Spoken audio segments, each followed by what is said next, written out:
My coverage of Computex 2024 is brought to you by Antec, Thermaltake, Asus, and Fractal. I'm here at the new Phanteks with the new Phanteks logo. You guys like it? Look at those P's. I like P's because my name starts with P. Paul's Hardware. I'm getting distracted. It's been a long day. We're going to check out some new Phanteks stuff. They have a prototype case, the Evolv X2. We have some new cases from my favorite Phanteks lineup, which is the Eclipse series, because they provide an excellent bang for the buck. And they have some new water cooling stuff. Let's check it out. It's going to be awesome. Here's a prototype case in development, the Evolv X2. And this one is quite striking, I will say. Phanteks has a way with their case designs of making things stand out and make you take a second look. I mean, let's be honest. Computer cases, they're like a few rectangles. It's a box. What can you do with a box? Phanteks took the box and they put tempered glass side panels not on one side, not on two sides, but on three sides in such a way that you can still see through it, even from the opposite side, because the motherboard tray on this case is a floating one. So you have sort of a gap on the upper side, which gives a cool look so you can actually see all the way through the case, depending on the angle that you're looking at it from, of course. Of course, the flip side to cases that have lots of tempered glass side panels is that air does not move through glass. That's a physics lesson for you guys who are watching this video. Phanteks has solved this problem of airflow by providing plenty of airflow down at the bottom, a triple fan configuration down there, and note that the way these fans are installed, they've provided sort of recessed slots for them to set down into. Same goes for the fan at the back there for the exhaust. You'll note that they are sticking out a little bit, and that's because the fans that are installed in this case are 30 millimeters wide. If you have a 25 millimeter fan, it will actually sit right down in there. But the advantage of the thicker fans, the D30s, and then protruding just a little bit from that channel is that you get a nice look at the RGB LEDs going along the sides of that. So that's a nice aesthetic touch. In terms of radiator support, it's basically going to be a 360 millimeter across the top, which is going to be satisfactory for most of the people who are setting up an all-in-one liquid cooler, such as the one that Phanteks also has on display here. They actually have a new design for the 360 millimeter AIO. I'll show you guys that in just a second. There are two prototypes of the Evolv X2 on display here. We have the silver finish one here, and we have one that's more of a gold finish over on the right. Because these are prototypes, we're still a ways away from them being available to the public, but Phanteks said they're aiming for the end of the year, possibly early 2025, and they're aiming for about a $150 price for these cases, which is a good price for a case that is this nice looking. Of course, with prototypes and products in development, prices may change, so keep that in mind. And it's also not going to ship with fans. That's part of the way that they're keeping the price down on this. But of course, they have a wide variety of fans, like their D30 fans, which are excellent in terms of performance. And it's always a trade-off with cases and fans. Having the fans pre-installed in a case is a nice value proposition, but having a case that ships without fans means you can choose the fans that you want. And if you want a specific fan, then you have the option to do that. We also have a raised platform feet thing. It's my language is failing me here. The thing down at the bottom that the case sits on, it's like a little stand. It gives a little separation between the surface that the case is sitting on. It also provides plenty of airflow access to the bottom of the case for those three fans that are pushing air up from the bottom. Along the bottom edge here is also where you have your I/O, a couple USB 3 and a USB Type-C. Across the top of the case is where you have your exhaust for your top radiator and also an RGB accent that goes across the top, continues down the side of the internal accent color piece, and then goes all the way down to the bottom. So that provides some very nice continuity between the top of the case down to the bottom. And Phanteks says they're still working on the internal pieces here that you can see. It's also part of the design that those have a bit of a curve to them around the edge, whereas the tempered glass side panels are more squared off. For that wraparound internal portion of the case, which is silver here, they're gonna have this silver finish. They're pretty set on that. They're gonna have a black brush metal finish that they have a sample piece of here, and which you can also see in some of the product photography, which is up on the walls. And Phanteks is asking for some feedback on additional color options and whether you guys like the gold. I could even see this being like a white color and it being like a two-tone black and white design. That'd be cool. They want to hear from you guys. They want to design this case to fit the needs of their customers. So if you guys have anything to say, fire off in the comments down below. The next case from Phanteks is the Eclipse G400, available in a couple varieties. The G400A, which is being demoed with the white version over here, and the G400N. The prices for these two cases are quite reasonable. G400A is going to be $100. The G400N is going to be $130.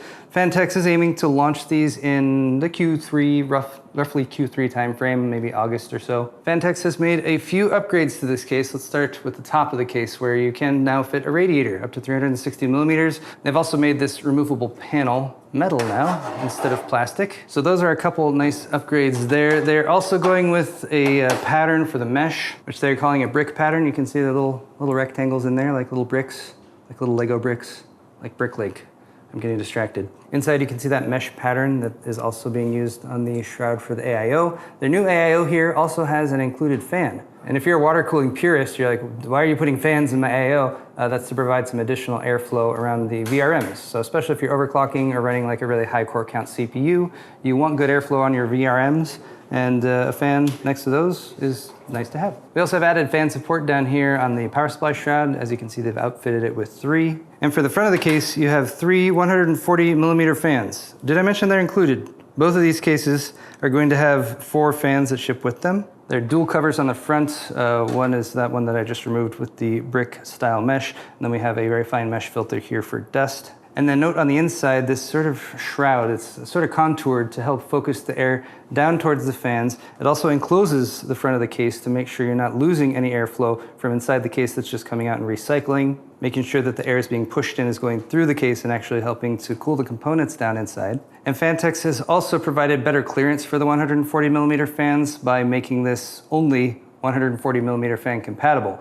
And that of course does detract a little bit from your future compatibility with different types of fans, but if you have space for 140s, just go with 140s. And by going all in on the 140s, they don't have to have the little brackets that you need to have installed for 120 option. And that again just provides a little bit more clear airflow path for those front fans. What's the difference with the N version though, you might ask? There are 3 primary differences. One is that the opposite side panel here is also going to be tempered glass on the N version versus the white version, which is a pretty standard solid piece. A tempered glass panel gives you a look at the second upgrade for the N, which is this specially designed channel, which is actually a routing guide for a 24-pin power connector. So in particular, if you're doing custom sleeve cables or putting in some extra work into your cable management, this has been something that you really only see on like super custom builds that people invest tons and tons of time into. So I like that Phanteks has designed this. You can see here the non-N version of the case does still have cable routing channels there, but this just replaces that in the N version so that you can have some pretty nice looking cables. It just slots in like so, has a little hinge, and then if these cables weren't in the way, we could lay it flat. The final upgrade for the G400N is the inclusion of the NexLinq controller. That's where the N comes from, NexLinq. So let's talk about this next. This is the NexLinq ecosystem, and this is Phanteks' method for allowing you to install lots of RGB products using daisy chaining technology. Here's a little demo of the setup. As you can see, all of these are being controlled by the NexLinq hub, and we do have the ability to daisy chain items together. So we have these fans up here that are all connected down via a 6-wire cable that Phanteks is calling the Link 6, not the Link SIS, the Link 6.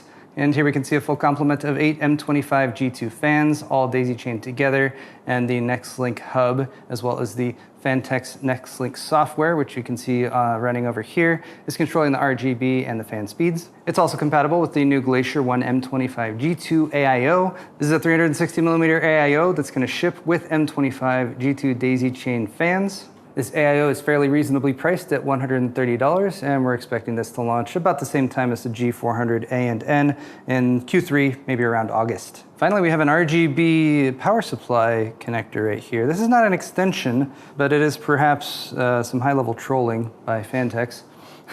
These are actually the cables that are going to ship with their new power supply. This power supply is also still in development, so it's something that they may or may not actually come out with, but let Phanteks know if you guys are interested in this type of thing. They did want to point out that the power cables are actually going through this unit. It's not just an RGB sort of cover that's going on top of the cables. But if you guys think Phanteks should bring this to market, let us know in the comment section down below. Let's round things out over here with a couple more cases. These are updates to existing cases, the NV5 Mark II and NV9 Mark II. The NV series has come out in a variety of different trims over the past couple years, and the update is basically making them compatible with these new trendy hide your cable motherboards. So these are back to front compatible for ASUS motherboards. They're MSI Project Zero compatible as well.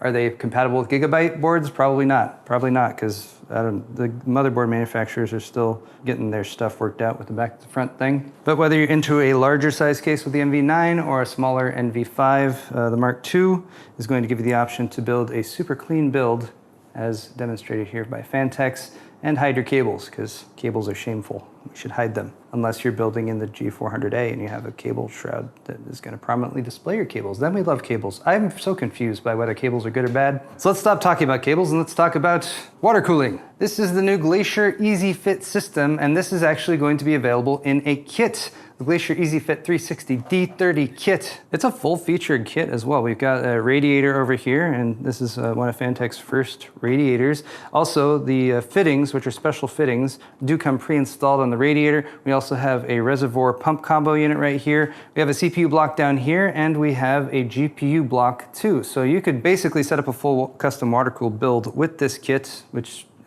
I guess that's what a kit is supposed to do. Let's talk about the fittings though, because these are the what we're calling shark bite style fittings, which means they have little grooves in there that grab on to the tubes when you install them. Then you simply push down on the outside of the fitting, and that releases the catches inside, and it lets you pull the tube out. Really cool thing about this, apart from the ease of installation, is these are also compatible with both soft and hardline tubes. So here's an example with some PMMA tubes, but if you were building a water-cooled system and you wanted to sort of do it in stages, or you wanted to try something out, you could easily set it up with soft tubing and then maybe switch to hardline tubing in the future. Or you could go back and forth between hardline and soft tubing to give yourself some flexibility if you need the ability to like remove your GPU for future upgrades or something like that. That is one of the great benefits of soft tubing. The kit will be available either with soft tubing or PMMA hard tubing. It's going to be $500 for the hard tubing kit. It's going to be $400 for the soft tubing kit, and they're aiming to launch this in Q3, again, same time frame as the G400A and N. So if you're looking for a full solution for a water-cooled build, check out the Glacier EZ-Fit. They even have a demo set up over here with some nice pastel coolant inside so you can see how it looks all up and running. Nice looking GPU block too. And actually, before we move on to the last thing, I've just been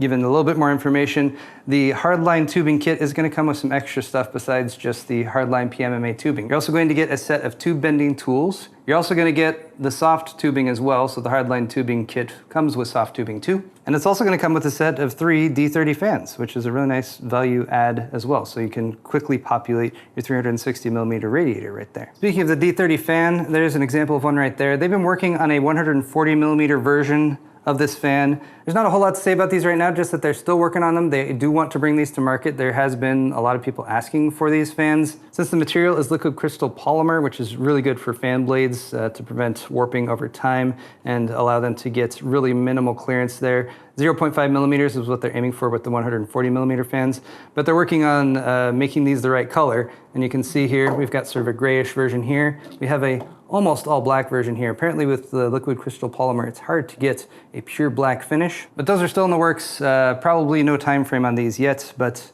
Phanteks does want you to know that they are working on the 140 D30s too.